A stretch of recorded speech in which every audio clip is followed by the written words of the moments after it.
সুন্দরবনের বানর লোকালয়ে এসে তাণ্ডব চালাচ্ছে। বন দফতরকে খবর দেওয়া হয়েছে। জঙ্গলের খাবারে অরুচি, তাই লোকালয়ে বানরের দল হাজির। উত্তর 24 পরগনার বসিরহাট মহকুমার হিঙ্গলগঞ্জ ব্লকের সুন্দরবনের জঙ্গলের বানরের দল লোকালয়ে দেখা গেল সরস্বতী পুজোর পরের দিন সকালবেলা। তা দেখে রীতিমতো এলাকার মানুষ আতঙ্কিত। এলাকায় এলাকায় ঘুরে বেড়াচ্ছে ও ফসলের ক্ষতি করছে ওই বানরের দলটি। জঙ্গলে না থেকে গ্রামে গ্রামে ঘুরে বেড়াচ্ছে।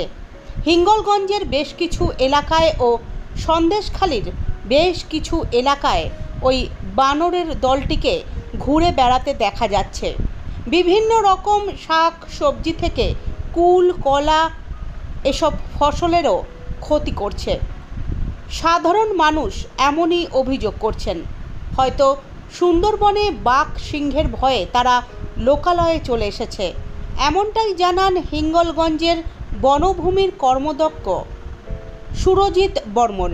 হনুমান জঙ্গলে খাদ্য না পেয়ে আসছে লোকালয়ে হাটগাছা শীতলিয়া বা গোড়ামারি এই দিকটাতে। তার একটাই কারণ জঙ্গলে তো বাঘের ভয়ে নিচে নামতে পারে না, এই গাছের উপরে উপরে খায়। বা যখনই অভাব দেখা যায় খাদ্যের অন্বেষণের জন্যেই এবং জীবনে বাঁচার জন্যেই তারা লোকালয়ে চলে আসে এবং সেইভাবেই স্বাভাবিকভাবেই চলে এসছে। এরা সমাজের আমাদের একটা স্বাভাবিক ব্যাপার এবং এটা আমাদের কাছেও খুব ভালো। ধন্যবাদ হিঙ্গলগঞ্জ পঞ্চায়েত সমিতির বনভূমির কর্মাধ্যক্ষ সুজিত বাবু। তবে কিভাবে এই হনুমানের দলকে জঙ্গলে ফেরানো যায় তার উদ্যোগ নিচ্ছেন বন দফতরের আধিকারিকরা। কখনো বাঘ, কখনো বা হাতি, আর এবার হনুমানের দলের লোকালয়ে আগমন আর দাপাদাপি জানান দিচ্ছে জঙ্গল ধ্বংস বন্ধ করতে হবে এখনই, না হলে বন্যপ্রাণীরা বাধ্য হবে লোকালয়ে আশ্রয় নিতে। এরপর চোরা কাঠ কারবারিরা তাদের দুষ্কর্ম বন্ধ করবে নাকি চলতেই থাকবে ধ্বংসলীলা, তা ভবিষ্যৎ বলবে।